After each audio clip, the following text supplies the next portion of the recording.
केवट आज पत्नी के सामने गया, पत्नी को जाकर के कहा कि देवी तुमने सत्य कहा, राम जी हमारी ही नौका में जा रहे हैं और जैसा तुमने कहा था। ये केवट को ज्ञान देने वाली कौन बैठी है पीछे? ये चरण धुलाने की जिद पर केवट बैठा हुआ है, भगवान के सामने अपनी बात कर रहा है। पीछे कौन बैठी है? पीछे केवट की पत्नी है। कहा देवी तुमने कहा था और मैंने भगवान को राजी कर लिया। भगवान चरण धुलाने के लिए तैयार। पर अब जैसे ही चर्चा हुई कि भगवान के चरण धुलाएं, तो धुलाएं कैसे? कौन सा पात्र होना चाहिए? सोने का, चांदी का, धातु का पात्र? क्योंकि देखिए जिस व्यक्ति के पास साधन की कमी रहती है ना, वो यही आकर के रोता है। जो साधन संपन्न व्यक्ति है उसके पास वो सब प्रकार की व्यवस्था रहती है, पर जिस व्यक्ति के पास साधन की कमी होना, उस व्यक्ति को यही आकर के दुख होता है। आज चाहता है कि प्रभु के चरण धुलाऊं, तो मेरे पास अगर सोने का पात्र है तो उसमें धुलाऊंगा, चांदी का पात्र हो तो उसमें धुलाऊंगा। ये सुनकर के पत्नी रोने लगी। रोने क्यों लगी? क्योंकि घर में कोई ऐसा पात्र नहीं है।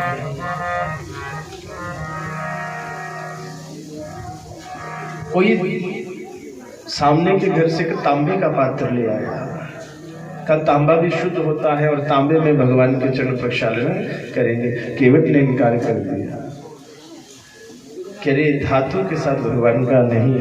पत्नी को कहते हैं ये व्यवस्था मैंने कर रखी है, पात्र मेरे पास है। अरे हम भूल जाते हैं, कभी कभी भूल जाते हैं भगवान साधन के भूखे नहीं है। भगवान को पात्र नहीं चाहिए, भगवान को पात्रता चाहिए। चरण धुलाने के लिए पात्र जरूरी नहीं है, पात्रता होना जरूरी है। पात्र करे भगवान के चरणों में किसी और में नहीं धुलाऊंगा, मेरे पास कठौता है। कठौता कठौता कहते जब नाव में पानी भर जाता है ना, तो उस पानी को निकालने के लिए लकड़ी का है।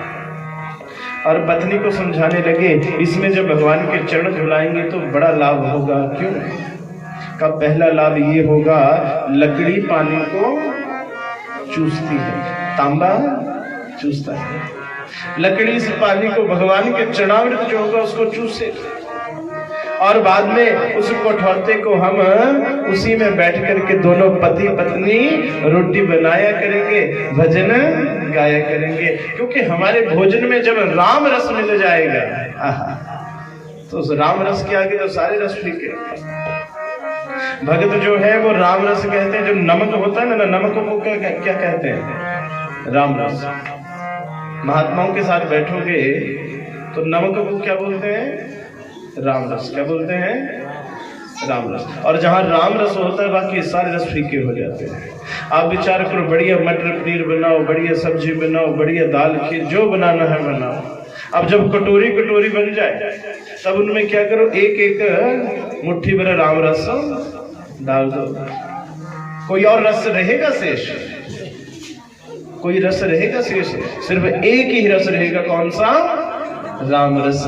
इसलिए देवी जब इस कठौते में राम रस होगा, उसी में भोजन बना करके हम दोनों कृतार्थ हो जाएंगे। क्या सुंदर भावना केवट की। कठौता ही क्यों? केवट कहता है कि नाव भी लकड़ी की और कठौता भी लकड़ी का। जब नाव को पता चलेगा कि, कठौते को पता चलेगा कि नाव को चरणों का स्पर्श मिल गया, तो ये कठौता भी कहेगा कि मैंने कौन से ऐसे अभागे काम किए थे कि मुझे स्पर्श नहीं मिला, तो कठौते को भी स्पर्श मिल जाएगा। और तीसरी बड़ी बात है कि भगवान तापस व्रत में है। तापस, तपस्वी। और जो तपस्वी है, जो संन्यास में होता है, शास्त्र कहते हैं उसको धातु का स्पर्श नहीं करना चाहिए। उसके लिए स्वर्ण, रजत, अन्य जो धातुएं हैं इनका स्पर्श निषेध होता है। इसलिए लकड़ी का पात्र, ये कठौता ही सबसे श्रेष्ठ रहेगा। अब कठौता लेकर के संपूर्ण समाज संपूर्ण परिवार को लेकर के राम जी के सानिध्य में पहुंच गया। थोड़ा गंगा जल लेकर के आया गंगा जी से।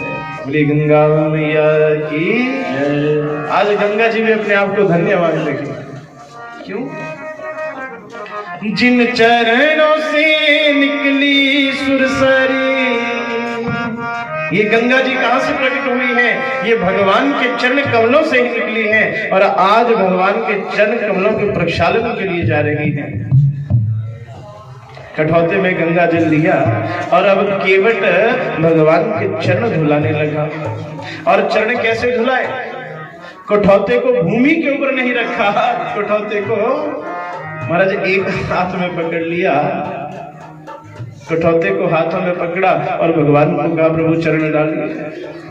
भगवान ने एक चरण डाला, अब चरण धुलाने लगा और चरण धुलाने धुलाते धुलाते महाराज केवट की, देखिए कितना भाग्य इस केवट का है। आज भगवान के चरणों का चरण कमल धोई चढ़ाऊंगा। भगवान के चरण धोने का अवसर जिसे मिल रहा है, देवता फूल पुष्प वृष्टि कर रहे हैं कि धन्य है ये केवट। अब चरण धुलाने लगा तो इतना भाव विभोर हो गया कि जोर जोर से भगवान के चरणों को ऐसे किए जा रहा है। अब भगवान हिले, भगवान हिले। राम जी करने लगे, अरे भैया ऐसा कर, ये कठौता तो भूमि के ऊपर रख दे। आराम से कहा, क्यों प्रभु? करिए, ये जो तू चरण धो रहा है तो ऐसे भाव में खो रहा है कि बस मेरा तो पूरा शरीर हिल रहा है, हिल डुल रहा हूं। कहा प्रभु अगर हिल डुल रहे हो तो कमी कहाँ है? अपने हाथ मेरे माथे पे रख दो। लक्ष्मण ने कहा ये बढ़िया, फिर नहीं, फिर ठीक रहेगा। चरण धुला रहे हैं केवट और भगवान ने दोनों हाथ केवट के कंधों के ऊपर रख दिए। बोलिए श्री रघुकुल नंदन महाराज की।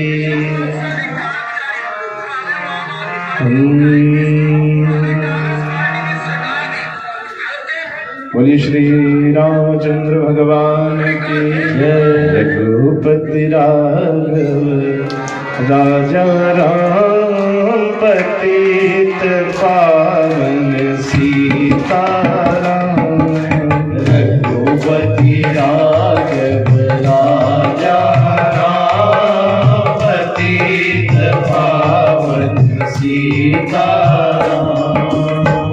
रघुपति राघव राजा राम पतित पावन सीताराम। रघुपति राघव राजा राम पतित पावन सीताराम। जय रघुनंदन जय घनश्याम पतित पावन सीताराम। जय रघुनंदन जय घनश्याम पतित पावन सीताराम। बोलो रघुपति राघव राजा राम पतित पावन सीताराम। रघुपति राघव राजा राम पतित पावन सीताराम।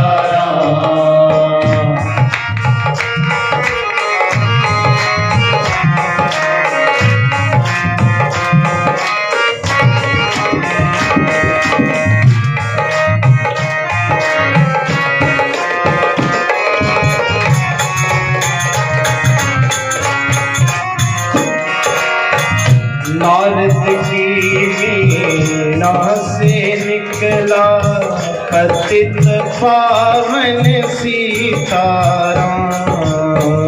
नारद की वीणा से निकला पतित पावन सीताराम। नारद की वीणा से निकला पतित पावन सीताराम। नारद की भी से निकला पतित पावन सीताराम। रघुपति राघव राजा राम पतित पावन सीताराम। रघुपति राघव राजा राम पतित पावन सीताराम।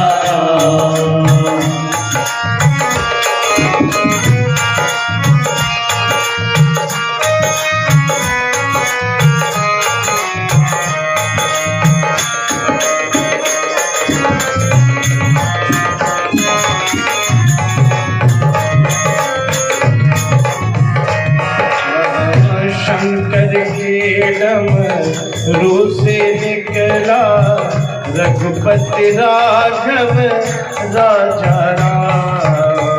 शंकर के डमरू से निकला रघुपति राघव राजा राम। शंकर के डमरू से निकला रघुपति राघव राजा राम।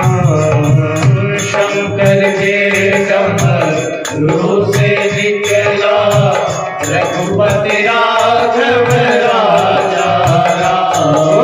रघुपति राघव राजा राम पतित पावन सीताराम। रघुपति राघव राजा राम पतित पावन सीताराम। रघुपति राघव राजा राम पतित पावन सीताराम। रघुपति राघव राजा राम पतित पावन सीताराम। सीताराम जय सीताराम भज प्यारे तू सीताराम। सीताराम जय सीताराम भज प्यारे तू सीताराम।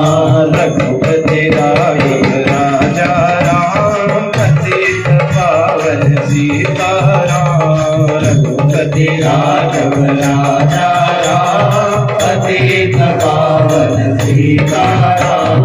पतित पावन सीताराम पतित पावन सीताराम। श्री राम जय जय राम। श्री राम जय श्री राम जय जय राम। श्री राम जय जय राम। श्री राम जय जय राम। श्री राम जय जय राम। श्री राम जय जय राम।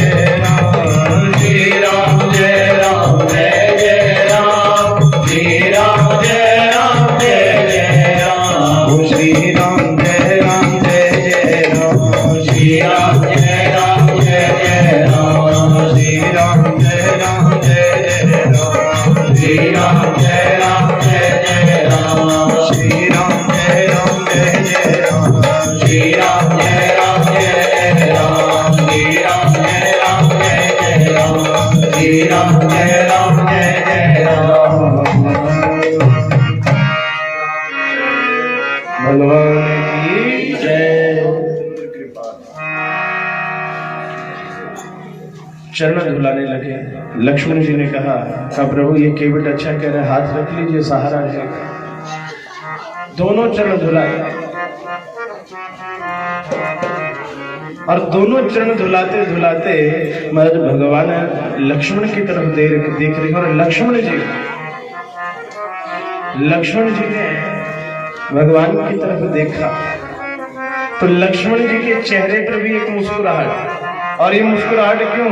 क्योंकि ये केवट कौन पूर्व जन्म में कछुआ था, क्षीर सागर में पहुंच गया प्रभु दर्शनों की लालसा से कि प्रभु चरणों का स्पर्श चाहिए। और जैसे शेष नाग पे सैया पर बैठे हैं भगवान के चरणों तक पहुंचने लगता तो लक्ष्मण जी क्या करते? लक्ष्मण जी कौन है? शेष नाग। इसको नीचे फेंक देते। एक बार, दो बार, तीन बार, चार बार फेंका, कछुए के वहीं पर प्राणांत हो गए। पर कहते ना अंत मति स गति, अंत समय भगवान के चरणों के प्रक्षालन का सोचा, आज केवट बने, आज वो अवसर मिला। लक्ष्मण जी हंसे, कहा प्रभु आज तो मैं भी रोकने में समर्थ नहीं हो सका। केवट ने दोनों चरण बुलाए। श्री राम पद पखारी जलु पानी करे, आपो सहित परिवार पितर पार कही, प्रभु मुनि मुदित गए पद पखारी जलुपान करी, आपु सहित परिवार पितर पार करी, प्रभु पुनि मुदित गयो ले पार। पद पखारी जलुपान करे, चरण धुलाए, और केवल चरण नहीं धुलाए, सबसे पहले क्या किया, भगवान के चरणों का चरणामृत का पान किया, स्वतः पान किया। सारा परिवार सारा समाज एक लाइन में लग गया चरणामृत के लिए। सीता जी लक्ष्मण को कहती है कि महाराज देवर जी आप भी लाइन में लग जाओ, ऐसा ना हो ये प्रसाद बंट रहा है भगवान का चरणामृत कि हम वंचित रह जाए। लक्ष्मण जी कहते रहे नहीं, हम क्षत्रिय हैं और हम कभी किसी से मांगते नहीं हैं। करे भैया, जब मांगने की परंपरा आपसे भी जो बड़े हैं राम जी, जब उन्होंने मांगने की परंपरा शुरू कर ही दी है तब तो काहे की शर्म। लक्ष्मण और सीता जी ने भी एक पंक्ति में लग करके चरणामृत ग्रहण किया। देखिए चरणामृत की महिमा, कथा में आओ, फल मिले ना मिले कोई बात नहीं, मिठाई मिले ना मिले कोई बात नहीं, प्रसाद मिले ना मिले कोई बात नहीं, भगवान का चरणामृत जरूर लेना चाहिए। अकाल मृत्यु भय हरणम, भगवान की चरणामृत अकाल मृत्यु का हरण करता है, सर्व व्याधि विनाशम, समस्त व्याधियों का नाश। और चरणामृत बड़ी श्रद्धा से लेना, ये खड़े खड़े ले चरणामृत, जब भी ले बैठ ले। और यदि व्यवस्था जैसे भीड़ बढ़ जाए तो कई बार खड़े खड़े भी देना पड़ता है, तो खड़े खड़े ले ले, पर जब भी पान करे तो बैठे बैठ कर, क्योंकि खड़े खड़े खाना ये इंसान की प्रवृत्ति है। खड़े खड़े यहाँ बोल दीजिए, यहाँ तो खड़े खड़े खाते हैं। अरे आनंद में बार बार कहता हूँ कि राजा तो हम लोग हैं। गांव में आज भी जब किसी ऐसा आयोजन होता है, महाराज भूमि पर बैठते हैं, रसोईया बोटी एक एक पहले चावल लेकर के आएगा, फिर एक सब्जी आएगी, फिर उसको खत्म करेंगे, फिर दूसरी आएगी, फिर तीसरी आएगी, फिर चौथी आएगी, फिर पांचवी, फिर छठी, फिर सात। अगर बीच में कोई लेनी है, हाँ जी बोटी जी फलां सब्जी दोबारा लेकर के आओ, कितना आनंद है। और यहाँ कई बार देखते हैं हम तो वो प्लेट में लेते हैं खाना, हमें तो बड़ी मुश्किल होती है। प्लेट में लेते हैं, फिर वो जैसे वो लाइन में लगते हैं ना, कौन लाइन में लगते हैं उनकी तरह लाइन में लगो, प्लेट लेकर के खड़े। अगर कहीं बीच में सब्जी खत्म हो गई तो फिर उठो जाओ फिर लेकर के आओ। क्या करें महाराज, हम आधुनिक होते जा रहे हैं। क्या होते जा रहे हैं? आधुनिकता मिलना नहीं सिखाती, आधुनिकता बिछुड़ना सिखाती है। ध्यान रखना। आप सब गांव के लोग बैठे हैं, एक बड़ी सुंदर बात मैं आपको कहूं। पहले गांव में जो आग होती थी वो भी जोड़ती थी। आग भी लोगों को क्या करती थी? जोड़ती थी। कैसे? माचिस कहाँ थी? फिर क्या होता था? एक के चूल्हे में आग दबाते थे। अगर आपके घर की आग खत्म हो जाती थी तो क्या करते थे? दूसरे के घर जाते, भाई आपके घर में आग है, फिर वहां से आग लाते, अपने घर की आग जलाते। एक माचिस आई, एक छोटी सी माचिस आई और उसने घरों को तोड़ना शुरू, एक माचिस आई उसने घरों को तोड़ना शुरू कर दिया। और देखिए आज तक टूटते जाए। सब अलग था, सब अलग था। याद रखना, होती हैं आज भी शादियां, आज भी मेले लगते हैं, पर ना जाने सब क्यों अकेले अकेले लगते हैं। क्योंकि जल जाता है जब जंगल, तो सब वृक्ष अकेले लगते हैं। अगर हरा भरा होगा तो जंगल लगेगा, पर जब जल जाता है ना तो एक एक वृक्ष को गिन लीजिए। तो क्षमा करना, आज वही आग कहाँ लगी है? वही आग हमारे समाज में लगी हुई है। केवट सब परिवार महाराज भगवान के चरणामृत का पान किया। पितर पार करे प्रभु हुई, पुनि मुदित गयो लई पार। चरणामृत का पान करते करते केवट जी कहते, महाराज ये बताइए प्रभु जी, आप थोड़ा पढ़े लिखे हो, कुछ विद्या जानते हो? राम जी ने पूछा क्यों? कहा महाराज मेरा तो उद्धार हो गया, परंतु मेरे पितर, क्योंकि हमारे तो महाराज कोई ब्राह्मण आता नहीं, कोई पिंडदान होता नहीं, कुछ होता नहीं। प्रभु आज आप साक्षात आए हैं तो मैं चाहता हूं कि अपने पितरों का थोड़ा तर्पण भी कर लूं। तो इसलिए प्रभु आप पढ़े लिखे हैं, कोई अगर एक आधा मंत्र पढ़ देंगे तो मेरे पितरों को भी सदगति मिल जाएगी, पितरों को भी सदगति। भगवान राम ने लक्ष्मण को कहा ठीक है लक्ष्मण बैठ जा, ये जाने नहीं देगा। राम प्रभु लक्ष्मण जी ने स्वतः केवट के पितरों का तर्पण करवाया। बोलिए श्री रामचंद्र महाराज की जय। सब कुछ केवट ने आज पा लिया, अपने पितरों की सदगति भी हुई, परिवार को भी तार दिया, संपूर्ण समाज का भी कल्याण किया। बोलिए केवट जी महाराज की जय। नाव में बिठाया और अब नाव चलने लगी। अब नाव चलने लगी तो क्या हुआ? गंगा को ज्यादा दूरी नहीं थी वहां पर केवट बड़े धीरे धीरे नाव चला रहा के धीरे धीरे वो नाव चलाता, धीरे धीरे वो नाव चलाता, और गीत प्रभु के वो गाता, और गीत प्रभु के वो गाता। केवट सोचे यही मन में राम जाए नहीं वन में, केवट सोचे यही मन में राम जाए नहीं वन में। आज बैठे रहे मेरी नाव में, मेरी छोटी सी नाव से साधु भरे पाँव, डर लागे मोरे राम तुझे मैं कैसे आऊं इस नाव में। केवट थोड़ा सा आगे जाता और फिर गंगा जी में नाव को गोल गोल घुमाने लगा, किनारे पर ना जाए। राम जी कहते हैं ये क्या कर रहा है? ये जो तू बार बार घुमा रहा है, मेरा मन बड़ा उब रहा है। कहा प्रभु एक ही चक्कर में मन उब गया, ये जो दुनिया को 84 लाख के चक्कर में डाले रखते हो तो उनका क्या हाल होता हो।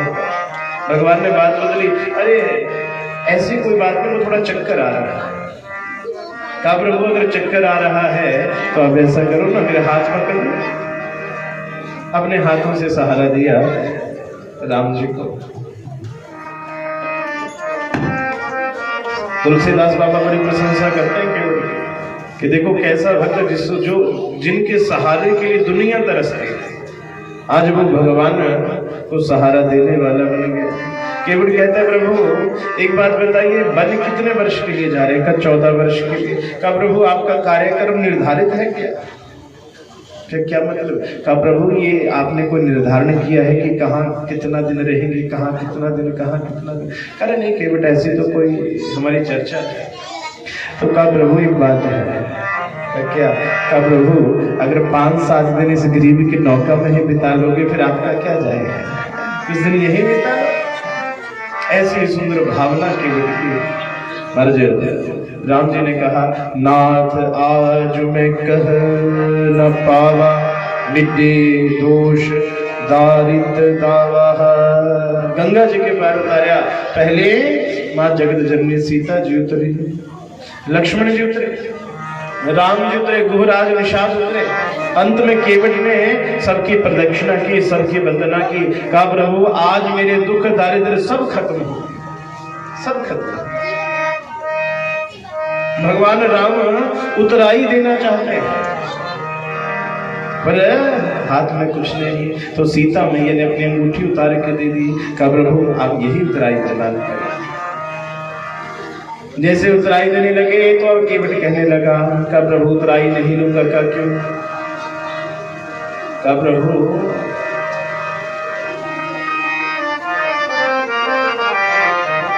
कि नाई से ना नाई लेत, धोबी से ना धोबी लेत, देके मजूरियां प्रभु जाति को ना बिगाड़िए।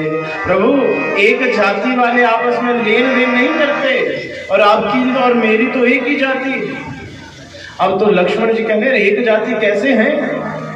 करे लक्ष्मण प्रभु भी खवैया और हम भी खवैया, कि तुम जो आए मेरे घाट